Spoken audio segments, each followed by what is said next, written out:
Hi, welcome to another video. In this video, we'll be talking about inting. Now, inting is a fascinating topic because people I interact with, they're smart enough to understand you're not supposed to be inting, you're not supposed to be throwing or feeding your loot to your enemies. They're smart enough to know that you're not supposed to be doing that.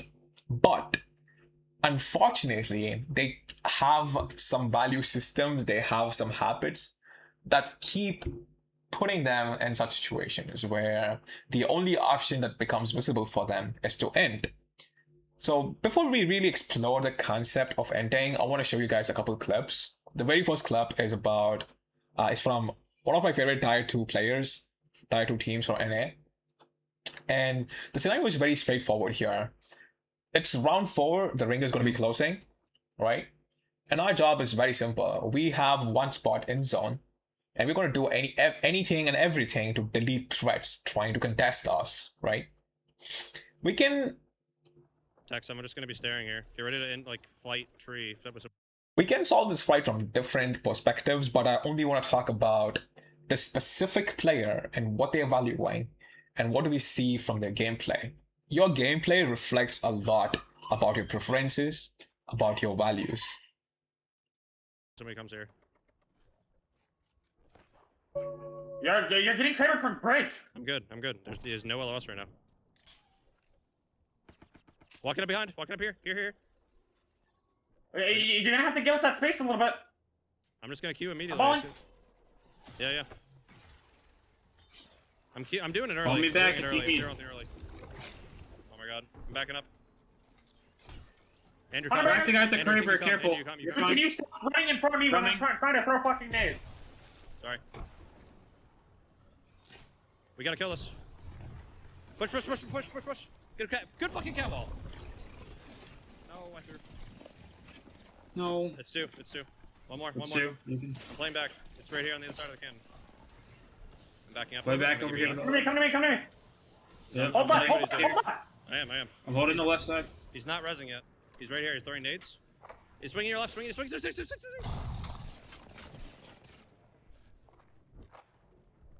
Bait it again. Looking right. You look left, looking Andy. left, I'm You looking look left. left. He's here, I'm he's here looking on the right. side. Back up if you can. Oh, you win this. No, good try. I got Kraber. Bro, why are we fucking ego swinging? Play the heady! You Yeah, just swung in the open! And I 100% threw that. I did nothing. That's my fault. Like, I have 4 Okay. The conversation. This is the reason why I like him. He just straight up acknowledging the mistake. It's very rare to find such players. But anyways, we'll talk about the concept here.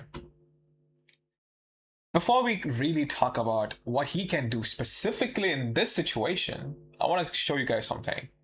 We'll talk about objectively, why does any player end, right? And there's 2 things that need to be met for a play to be called an end, right? When these 2 things align, the player is more likely to end, right? The very first step is not a step, it's more like an element. The very first element is the desire to make a difference, right?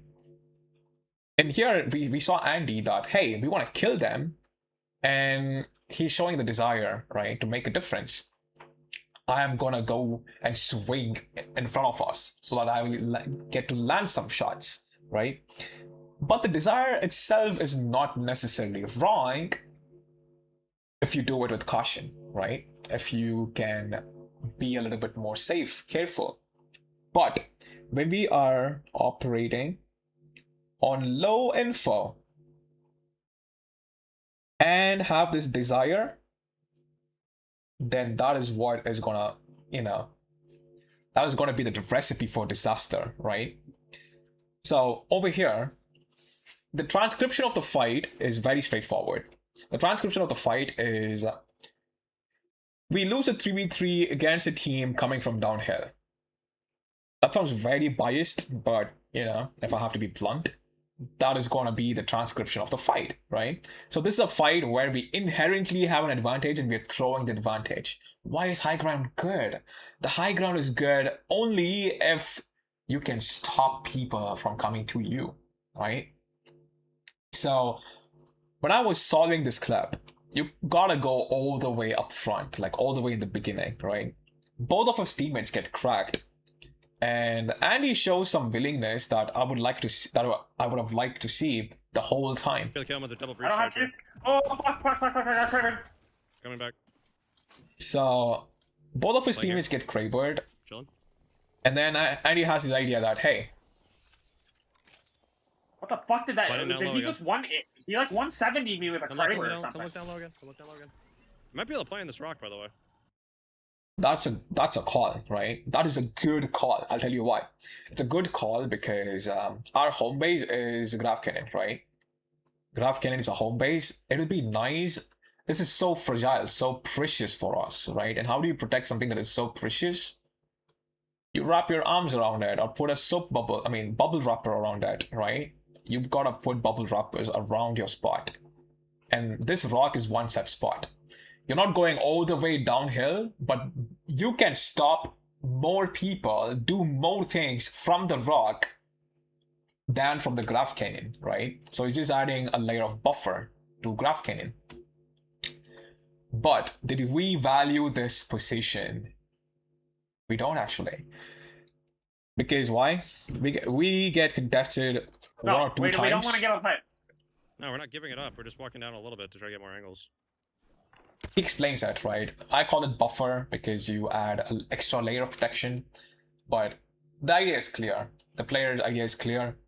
And He just got Kraber. He just got Coming Kraber. back, Yes, you gotta be careful Going from back to across. so this is kind of worrying for me. Him giving all of that up, like you gathered all the information now. Right now, a team can start walking on you, right? And it'll be too late. I have a swap. I'm good. I'm just popping a syringe. So You we're gotta watch peeking this game, here. Andrew. Yes, I'm watching both. Yeah, yeah. It's So the next time you go here in a good lobby, how often have we seen two people just pre-aiming you? You know, it happens a lot. So what I'm trying to get across is I want to make this player be more sensitive to information, right? You gotta know when you have information. You need to be thirsty for more information. You need to be greedy for more information, and you want to do it in a very safe way, right? So that is what this is going to look like, because if the very first time he gets aware of this team is 1453, bottom left, 1453, 1451, right? That is when he knows there's a team here through wall scans, through seer scans. But take a look at how long it takes for us to get our actual eyes on the To enemies, give us that space a little bit. right? I'm just One. gonna queue immediately. Andrew, come Come back. back. I think I 2. Push. Get a good fucking cat wall. Like, this is the very first time we are seeing their actual bodies, right? 51-21, 15-21. And the very first time we know about them was 1451. Almost 30 seconds. We've been fighting their ghost. We've been fighting their wall scans, right? So these situations, when you don't see their enemy body model, they should make you unsettling, uncomfortable, right? Talking about information, like your gameplay will look different if you value information.